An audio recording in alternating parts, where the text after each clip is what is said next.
살았니 죽었니 이런 제목으로 말씀 은혜 나누겠습니다. 송솔나무가 쓴 하나님의 연주자라는 책이 있습니다. 그 책에 신앙의 선배들에게 안부를 묻는 글이 쓰여 있습니다. 한번 읽어드릴게요. 돌에 맞아 천국에 가신 스데반 집사님 안녕하세요. 복음을 전하다 매 맞고 감옥에 갇혔던 사도 바울 선생님은 어떻게 지내시나요? 십자가에 거꾸로 매달려 순교하신 베드로 형님도 잘 계시죠? 그 외에 사자밥으로 먹혀야 했던 집사님들, 한때 로마를 밝히는 등불로 사용되었던 예수님의 제자들과 지금도 인도를 비롯한 여러 지역에서 순교를 당해서 천국에 가신 분들 모두 잘 지내고 계시나요? 다행히 한국은 복음을 전할 때 돌을 맞지 않아요. 요즘은 길거리에서 복음을 전하면 예수님을 믿는 사람들도 싫어해요. 지금 같은 시대에 예수 천당, 불신 지옥하면 촌스럽다고 손가락질을 받아요. 요즘은 교회에 인테리어가 잘 된 카페도 있어야 하고, 교통이 좋은 자리에 건물도 멋져야 하고, 음향과 조명시설도 최고가 되어야 돼요. 목사님들이 설교도 조리 있게 잘 하셔야 하고, 찬양과 반주도 멋져야 해요. 여러분들 때와는 비교가 안 된다고요. 그런데 천국은 어떤가요? 이런 글이었습니다. 외적인 것이 화려해서 사람들이 줄을 잇고, 또 교회 자랑의 내용은 온통 외적인 것으로 가득한 교회 풍토가 한국 교회 안에 만연합니다. 이럴 때 예수님께서 말씀하십니다. 저 교회는 살았다 하는 이름은 가졌지만 실상은 죽은 교회로구나. 오늘 본문에 나오는 사대교회가 이런 평가를 받았습니다. 오늘 우리 개인과 우리 성광교회는 안전합니까? 오늘은 예수님의 5번째 편지가 사대교회에 도착을 했습니다. 지나온 4개의 교회들이 기억나십니까? 먼저 에베소 교회의 특징은 진리만 쫓다가 첫사랑을 잃어버린 교회였죠. 그 번호 순서대로 이렇게 돌아갑니다. 시계 방향으로. 서문화 교회는 폴리갑 교부의 순교의 씨앗이 있는 칭찬만 들은 교회였죠. 그리고 세 번째, 버가모 교회는 니골라당의 가르침을 따르는 교회. 큰 박해는 견뎌냈는데 작은 유혹 앞에 무너진 교회였습니다. 그리고 네 번째, 두아디라 교회는 믿음과 사랑과 인내가 있는 교회였지만 이세벨을 용납해서 책망을 받았던 바로 그런 교회였습니다. 그리고 오늘 사대교회는 서머나 교회와 반대로 예수님께 온통 책망만 들었던 교회였는데 도대체 어떤 교회였길래 예수님께 이렇게 혼이 났는가? 이 시간 우리가 살펴보고 우리의 신앙과 우리 교회에 한번 비추어 보겠습니다. 사대교회는 어떤 지역적인 특징을 가지고 있었는가? 그 배경 지식을 먼저 알아봅시다. 사대라는 도시는 두아디라로부터 남쪽으로 약 48km 지점에 있는 성으로 이루어진 도시였습니다. 빌라델피아로 가는 길에 위치하고 있었죠. 그 흰색이 에게인데 위쪽에 흰색, 에게의 오른쪽에 있는 그 무역의 요충지였고 교통과 군사 요충지기도 했습니다. 일찍부터 양털 가공업과 염색업이 크게 발전했고 또 사치와 부의 도시였습니다. 왜냐하면 이 지역은 최대 금맥이 흐르는 금 생산지였기 때문이죠. 그래서 이 도시의 별명이 황금의 도시였습니다. 마치 오늘날 중동의 석유 부자 나라들을 가보면 그렇듯이 막 페라리가 길거리에 흔히 보이는 부가 넘치는 그런 도시였어요. 또한 금 때문에 자연히 이곳은 금 세공업이 발달을 할 수밖에 없었죠. 돈이 넘치다 보니까 쾌락과 향락의 문화가 도시 전체를 꽃피웠습니다. 그런데 이 지역이 금 생산지다 보니까 강대국들이 늘 노리고 있었어요. 그러다 보니 이 도시의 사람들은 생존 문제 앞에 늘 마음이 불안했던 것이죠. 실제로 사대는 과거 리디아 왕국의 수도로서 대단한 영화를 누렸지만 페르시아의 고레스 왕이 이곳을 점령했고 그 후에 알렉산더 대왕의 치세를 거쳐서 BC 133년에는 로마의 속령이 되었습니다. 그 이후 AD 17년에 지진이 일어나서 도시가 완전히 붕괴되고 폐허가 되었는데 로마의 티베리우스 황제 때 다시 복구가 됩니다. 근데 과거와 같은 영광은 다시 돌아오지 않았습니다. 사람들이 그때가 좋았지 하면서 한물간 과거의 영광을 추억하면서 사는 그런 분위기였어요. 현대에도 그런 도시가 있죠. 과거에 유명한 자동차 도시였던 미국의 디트로이트가 그랬고, 또 일본의 세계 최고였던 전자제품들, 카메라 회사가 혁신을 못해서 도태하게 됩니다. 그러면 과거의 영광을 그리워하게 되죠. 바로 사대가 그랬다는 것입니다. 외적의 잦은 침입 앞에서 불안한 곳은 그 장소에 어떤 일이 발생할까요? 이런 곳은 자연히 종교가 발달할 수밖에 없습니다. 원시 종교의 탄생도 이렇지 않습니까? 자연재해라든지 또 먹고 사는 일에 불안과 공포를 느끼며 사람들이 자연히 의지할 대상을 찾게 돼요. 그것이 바로 종교의 탄생이고, 하나님을 아는 지식이 없는 인간이 끝없이 우상들을 이렇게 만들어내었습니다. 그래서 우리 기독교는 종교가 아닙니다. 기독교는 하나님께서 계시해 주신 유일한 생명이고, 오직 우리 기독교만이 유일한 구원의 길이신 예수 그리스도를 소개해 주고 있어요. 자, 이렇게 생존의 위협 앞에 불안했던 이 도시는 자연히 종교에 대해서 열려 있었습니다. 이렇게 기본적인 우상 숭배의 분위기가 도시에 팽배했던 거죠. 이 도시는 키벨레 여신을 주신으로 섬겼습니다. 고대 7대 불가사의 중에 하나로 꼽히는 에베소의 아데미 신전과 맞먹는 그런 엄청난 위용의 신전이었던 것이죠. 신전의 크기는 바로 이 도시의 우상 숭배의 정도를 반영하고 있어요. 그러니까 이곳 도시도 우상 숭배가 아주 활발하게 일어난 도시였다는 것이죠. 지금 이런 도시에 복음이 들어갔고, 사대교회 성도들은 도시의 분위기에 휩쓸려서 같이 동화되어 버립니다. 한마디로 혼합주의, 즉 순전한 복음이 아닌 것이죠. 단 1%라도 혼합이 되면 거룩을 잃게 됩니다. 그래서 이 시대의 종교 통합 운동은 거룩을 잃어버렸기 때문에 죄인 거예요. 하나님을 대적하는 일이죠. 자, 이제 예수님의 편지를 봅시다. 1절입니다. 자, 시작.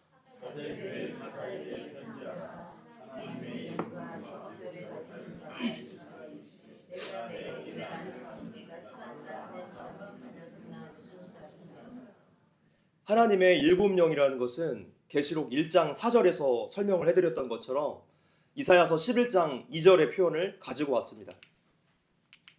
읽어볼게요. 시작. 그의 위에 여호와의 영, 곧 지혜와 총명의 영이요, 모략과 재능의 영이요, 지식과 여호와를 경외하는 영이 강림하시리니.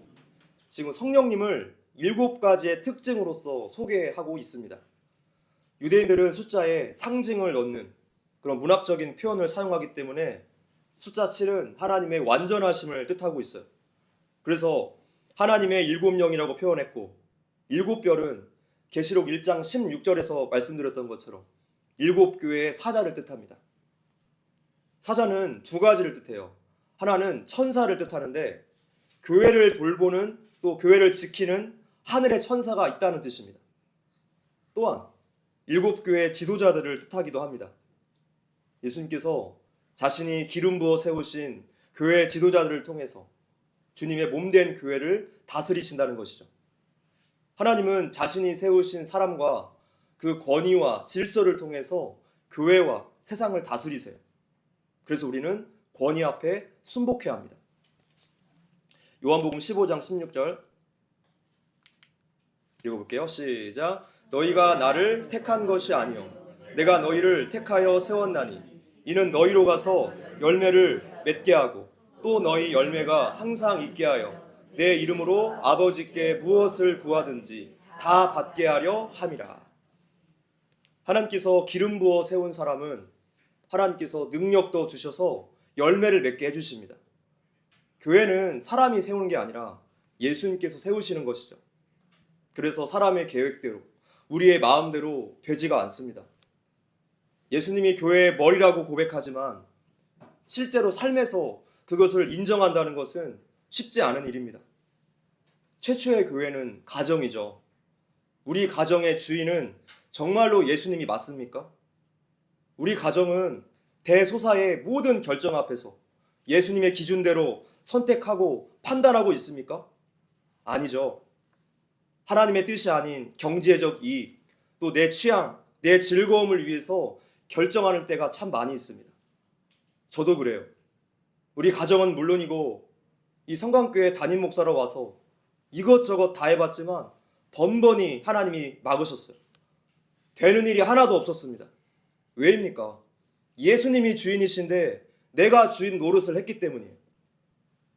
그래서 언젠가부터 저는 목회 계획을 따로 세우지 않습니다. 기본에 충실하고 있고 이끄시는 대로 가려고 합니다. 가정은, 교회는, 이 세상은 예수님의 것이에요. 우리 삶의 그 어떤 영역에서도 이 고백을 삶의 열매로서 우리가 증명해내야 합니다. 할렐루야. 아멘. 자, 이렇게 하나님의 7명과 7별을 가지신 이는 이 편지의 송신자이신 예수 그리스도세요. 교회의 주인은 예수님이십니다.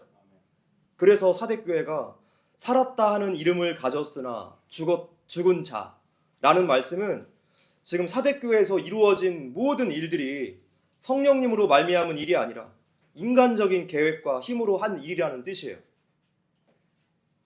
이 요한계시록은 순회 편지라서 교회마다 돌아가면서 보았는데 자신의 차례에 이런 평가를 받은 사대교회는 심장이 덜컥 내려앉았을 것 같습니다. 우리는 예수의 이름으로 모인 교회에서 예수님을 기쁘게 하기보다는 사람을 기쁘게 하는 것에 더 신경을 쓰는 그런 위험에 쉽게 빠지곤 합니다. 그것은 사회의 죄악된 현상들에 대해서 입을 닫고 거짓 사랑, 거짓 연합에 만족하는 오늘날 한국교회의 두드러진 행태를 말합니다. 교회 안에서 아주 뜨겁게 찬양하고 간절히 기도하는 것으로 성도로서의 의무를 다했다고 위안을 삼아요. 세상을 향한 교회의 사회적 책임을 외면하며 골치 아플 일이 없을 거예요. 어쩌면 안전할 수 있기 때문이죠. 그러나 그것은 신앙과 삶이 철저하게 분리된 위선적인 모습이고 현실의 일을 외면하고 영혼의 문제만 챙기려는 아주 이기적인 영지주의적 사고방식이에요. 그렇습니다. 예전에 다루었던 니골라당의 신앙이 바로 여기에 있어요. 신앙과 생활이 분리되는 것, 신앙과 정치가 분리되는 것, 결국에 나를 기쁘게 하고 사람을 기쁘게 하는 일이 됩니다. 예수님이 교회의 머리라고 말하면서 사람이 교회의 머리가 되고 있어요. 한국교회가 정치에 입을 다물었더니 이제는 정부가 기독교까지 체계적인 탄압을 시작하겠다고 예고를 했어요. 큰 돌 빼고 나서 이제 자갈들 빼겠답니다.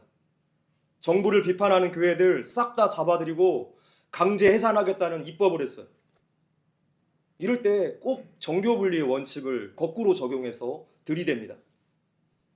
원래부터 정부가 교회에 간섭하지 말라는 의미의 원칙인데 교회가 거꾸로 정부의 일에 관여하지 말라라고 말을 해요.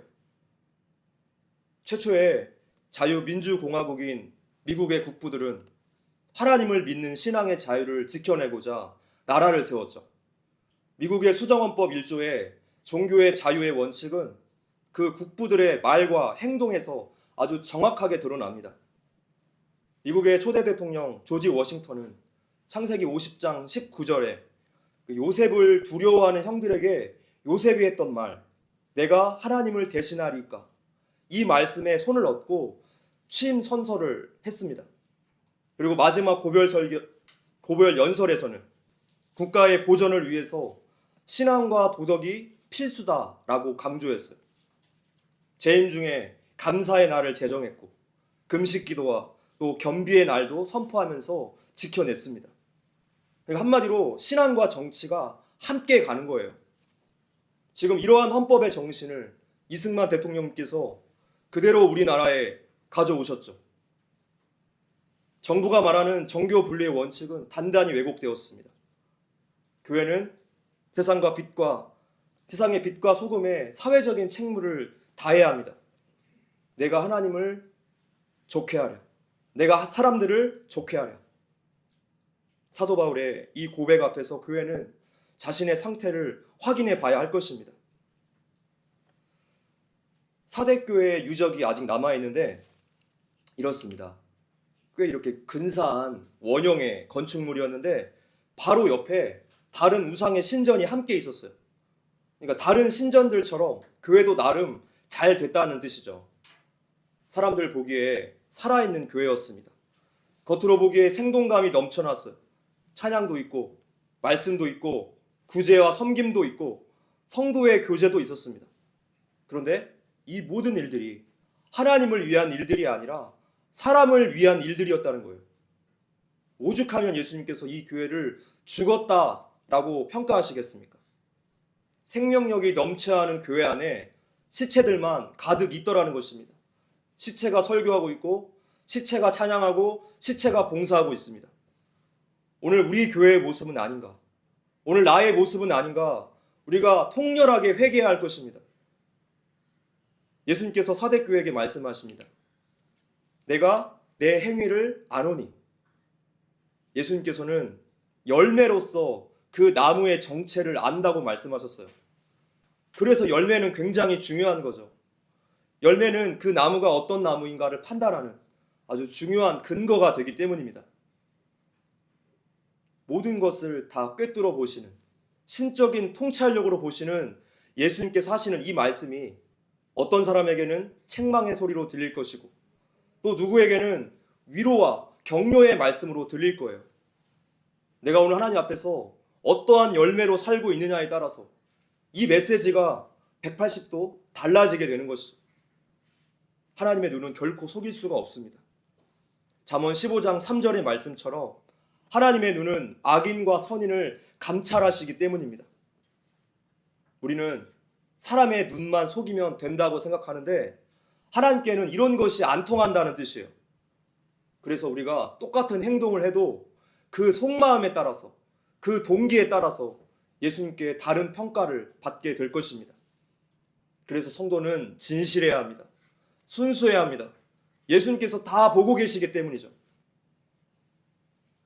예수님은 사대교회가 겉으로는 화려한데 영적인 내실은 전혀 없구나. 열심은 내는데 내가 원하는 방향은 아니구나. 경건의 모양은 있는데 경건의 능력은 없구나. 말씀하고 계세요. 지금 이 시대의 교회에게 적용해 본다면 예배를 매번 드리기는 하지만 의에 줄이고 목말라 하는 그런 예배는 아니구나. 사역과 프로그램들은 화려한데 복음의 능력은 전혀 없구나. 이것은 하나님께서 이사야 선지자에게 하신 말씀과 똑같습니다. 이사야서 29장 13절. 자, 시작. 주께서 이르시되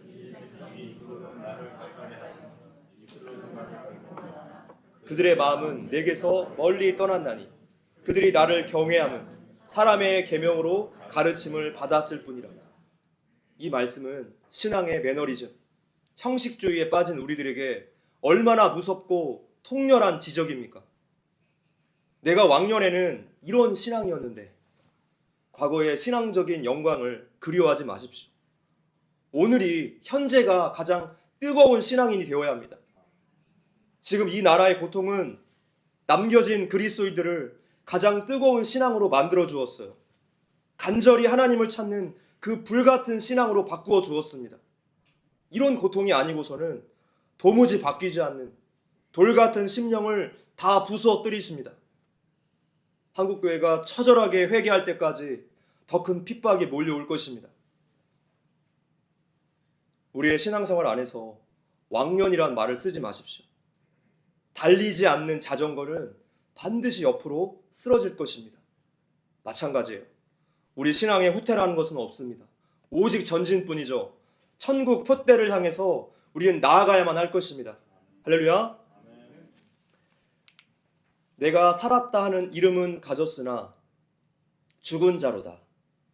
사대교회에는 많은 행위들이 있었지만 그 행위는 결코 칭찬할 만한 것이 아니었다는 뜻입니다. 예수님은 사대교회에게 그 어떤 칭찬도 하지 않으시고 곧바로 회개와 책망으로 넘어가셨어요. 그동안 우리가 보아왔던 내 교회와는 분명한 차이점이 있죠.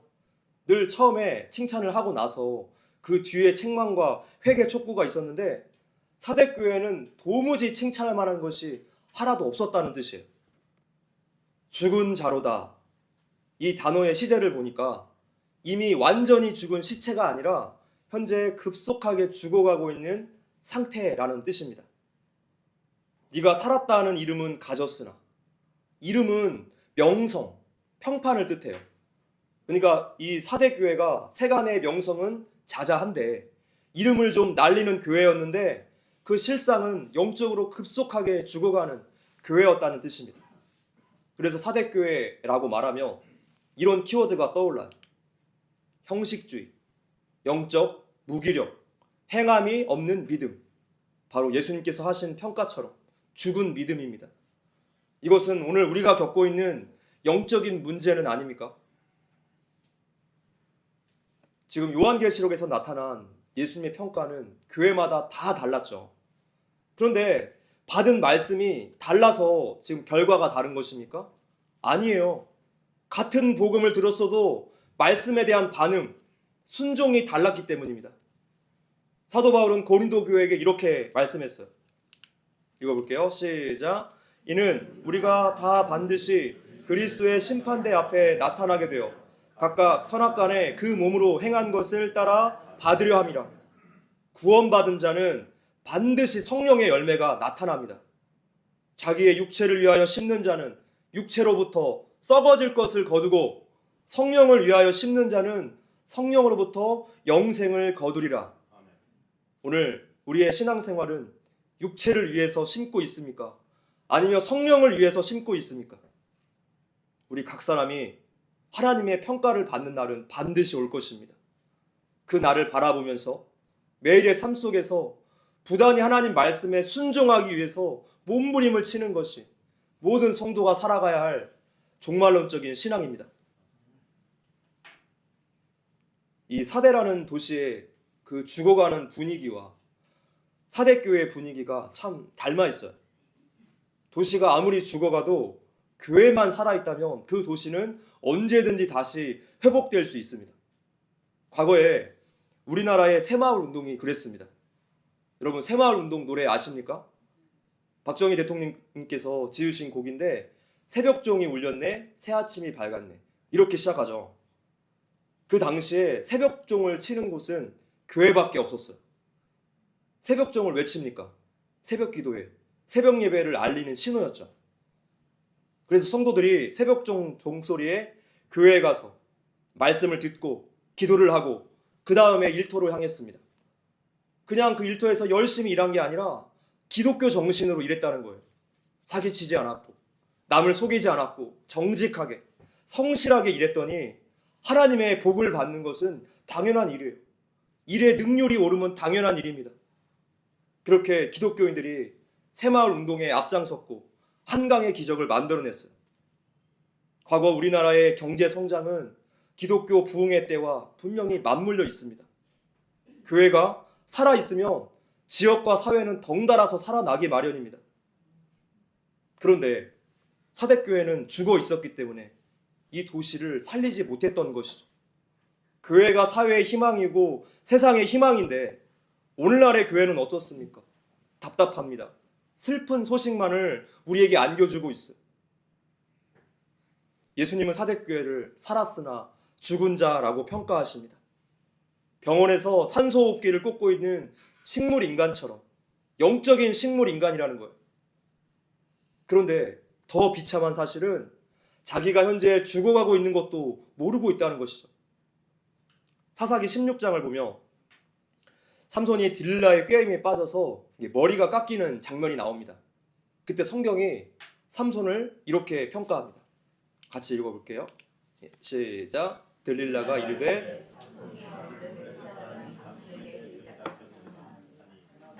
잠을 깨며 이르기를 내가 전과 같이 나가서 몸을 떨치리라 하였으나 여호와께서 이미 자기를 떠나신 줄을 깨닫지 못하였더라.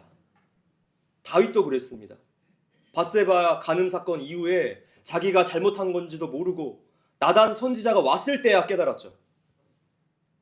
성도가 내 영적인 상태와 위치를 모른다는 것은 큰 비극이고 슬픈 일일 것입니다. 성령 충만하지 않아서 하나님의 은혜와 능력이 전혀 나타나지 않습니다. 남들은 그 사실을 너무나 잘 아는데 정작 본인은 그 사실을 가장 늦게 알아요. 우리는 부지런히 하나님 말씀 앞에 나를 비춰보아야만 합니다. 이제 예수님께서 사대교회에게 강하게 경고하십니다. 2절입니다. 자, 시작. 너는 일깨어 그 남은 바 죽게 된 것을 굳건하게 하라. 내 하나님 앞에 내 행위에 온전한 것을 찾지 못하였느니. 일깨어는 현재 상태가 잠을 자고 있다는 것을 전제하고 있겠죠. 자고 있으니까 깨어나라는 거예요. 그들은 왜 잠을 자고 있었을까요? 너무나 편안해서, 따뜻해서 그랬습니다. 오후 찬양 예배 설교 시간에도 점심을 먹으니까 배가 부르죠. 또 따뜻하고 편안해서 그런지 많이들 주무세요. 제 목소리가 좀 저음이라서 자장가처럼 들리는가 봐요. 불면증 있으신 분들 저에게 오시면 제가 고쳐드립니다. 이 소아시아 교회 중에 버가모나 두아디라 교회는 외부의 박해가 아주 심각했습니다. 이단의 도전들, 또 상인 길드, 로마 정부의 공격이 굉장히 심각했죠. 그런데 핍박이 심했더니 예수님의 칭찬을 받을 만한 신앙이 생겨난 거예요. 그런데 반대로 사대 교회는 어떻습니까? 지금 박해를 받았다는 말이 없습니다. 주변 환경이 너무나 좋으니까 교회가 더 잘 될 줄 알았는데 상황은 정반대입니다. 환경이 좋다고, 여유가 있다고 신앙이 덩달아서 좋아지는 것은 아니죠. 교회가 환란이 없는 것이 오히려 교회를 죽이고 있어요. 이것이 신앙의 아이러니입니다. 고난이 유익임을 진정 고백하실 수 있겠습니까? 사도 바울의 고백처럼 그리스도의 남은 고난을 함께 짊어지실 각오가 되셨습니까? 우리의 인생 여정에서 가장 영적으로 아름답고 살아있는 때는 바로 고난과 시험 속에 있을 때예요. 고난 때문에 하나님 앞에 처절하게 엎드려져 있을 때, 그때 우리의 신앙이 가장 뜨겁고 다시 한번 살아나게 됩니다. 이것이 고난의 신비이죠. 그러나 우리를 둘러싼 모든 것이 편안하며 하나님을 의지하는 것을 점점 더 멀리하게 될 것입니다. 기도하고 말씀 읽고 이런 것들이 여러 가지 일들을 핑계로 대충 하게 돼요. 아니면 생략하게 됩니다. 성도 여러분, 내가 오늘 진짜 위기 앞에 서 있다면 잠이 올 것 같습니까? 진짜 위기 앞에 서 있다면 과연 기도가 안 나오길 수 있겠습니까? 잠을 자고 기도를 안 한다면 아직은 하나님 없이 살만하다는 뜻이에요. 하나님 없이 의지할 만한 다른 것이 있다는 뜻입니다. 이것은 너무나 정확해서 핑계댈 수가 없습니다. 불같은 고난만이 우리를 다 일깨워 줄 것입니다. 지난주에 영화 할인 티켓이 생겨서 저희 온 가족이 신의 악단이라는 영화를 보고 왔습니다. 북한에 살고 있는 기독교인들의 현실을 아주 적나라하게 보여주는 영화였는데, 그들은 같은 그 기독교 박해의 상황이 오늘 우리에게 점점 다가오는 것 같아서 저는 영화 내내 펑펑 울었어요. 나라를 걱정하는 모든 기독교인들은 이 영화를 볼 때 같은 마음, 같은 눈물을 흘릴 것입니다. 그런데 제가 속상하고 안타까웠던 것은 집에 돌아와서였습니다. 지금 관람객이 한 50만 명 돌파했다고 하는데, 그 영화 속에서 은혜라는 찬양을 아주 신나는 음악으로 편곡을 해서 북한식으로 아주 전투적으로 그렇게 부른 장면을 각 교회 찬양팀이 이제 SNS에 막 패러디를 하는 그런 장면들이 많이 목격이 되었습니다. 정부가 교회 박해 예고를 했고 교회 강제 해산 입법을 하는 이 마당에 지금 이 사실을 아는지 모르는지 뭐가 그렇게 즐거운지 저는 너무나 속이 상했어요. 냄비 안에 개구리 마냥 서서히 온도를 올리니까 교회가 위기가 온 줄을 모릅니다. 이것이 바로 사탄의 전략이에요. C.S. 루이스가 이렇게 말했습니다. 지옥에 이르는 길은 점진적인 길이다. 급회전도 없고 유턴도 없고 이정표도 없는 부드럽고 완만한 비탈길이다. 육체의 소욕을 쫓아서 살아가다 보며 그 종착지는 어김없이 지옥입니다. 그러나 천국으로 가는 길은 좁고 엄청난 장애물들이 계속 나올 거예요. 성도 여러분, 신앙생활에서 편안한 것을 추구하지 마십시오. 교회 생활에 대해서 편리성을 다 내려놓으십시오. 편안함과 편리성 쫓다가는 다 잠들게 될 것입니다. 당시 로마 당국은 사대교회를 왜 그대로 놔두어 두었을까요? 사대교회가 죽은 교회라고 해서 하나님을 등진 적은 없었습니다. 이사야서에 나온 이스라엘의 그 행태와 똑같았어요. 많은 제물과 제사를 드렸고 자기 나름대로 열심히 하나님을 섬겼던 거죠. 지금 우상 숭배가 만연한 이 사대라는 도시에서 신앙에 대한 박해가 없었다는 것은 그들이 박해를 받을 만한 행동을 하지 않았다는 뜻입니다. 한마디로 하나님도 섬기고 다른 우상도 함께 섬겼다는 뜻이에요. 그러면 교회가 아주 편안해지죠. 아무 일도 없게 돼요. 한마디로 영적으로 같은 편이라는 뜻입니다. 같은 편끼리는 공격하지 않습니다. 사탄은 오직 살아있는 교회만 공격해요. 그래서 아무런 핍박을 받지 않는 교회와 성도는 사실 지독한 모욕을 당하는 중이에요. 죽어있다는 증거가 됩니다. 예전에 국대 떡볶이 김상현 대표님이 한 말 중에 아주 인상 깊은 것이 있었습니다. 집사님께서 온누리교회에 다니시는데 담임 목사이신 이재훈 목사님께서 예수님을 위해 가장 핍박받는 목사가 되게 해달라, 이런 기도를 드렸다는 거예요. 어느 누가 이런 기도를 생각할 수 있겠습니까? 하나님의 영광을 위해서, 예수의 이름을 위해서 사는 성도만이 세상에 핍박도 받을 수 있습니다. 그러나 그것은 우리에게 너무나 영광스러운 일이죠. 요한복음 말씀 읽어볼게요. 시작. 세상이 너희를 미워하며 너희보다 먼저 나를 미워한 줄을 알라. 너희가 세상에 속하였으며 세상이 자기의 것을 사랑할 것이나 너희는 세상에 속한 자가 아니요 도리어 내가 너희를 세상에서 택하였기 때문에 세상이 너희를 미워하느니라. 아멘. 교회는 예수님과 연합되어 있기 때문에 세상으로부터 미움과 박해를 받을 수밖에 없습니다. 여러분들은 예수의 이름 때문에 핍박받고 계십니까? 그것은 내가 예수님께 속해 있다는 확실한 증거예요. 반대로 사대교회처럼 아무런 박해도 없이 거짓 평화와 익명성 속에 숨어서 살고 있을 수도 있죠.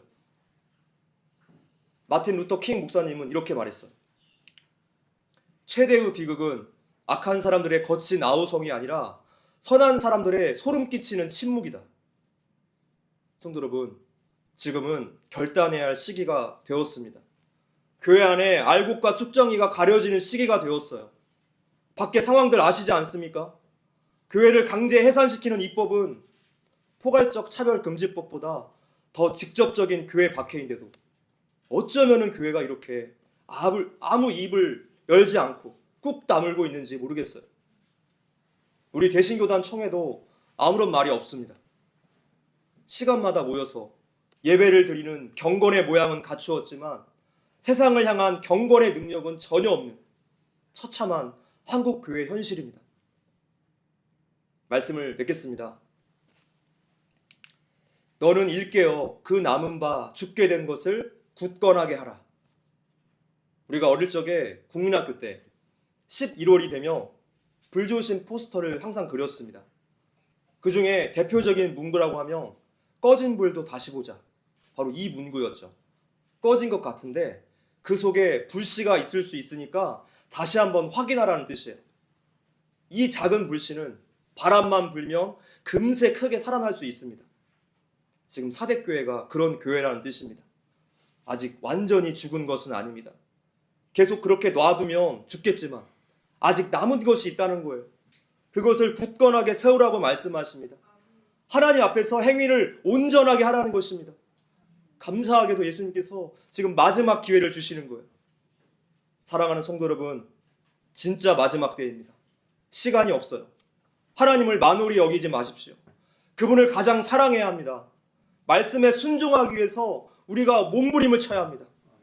잠들어 있던 신앙을 하나님 앞에 철저하게 회개하면서 다시 일깨웁시다.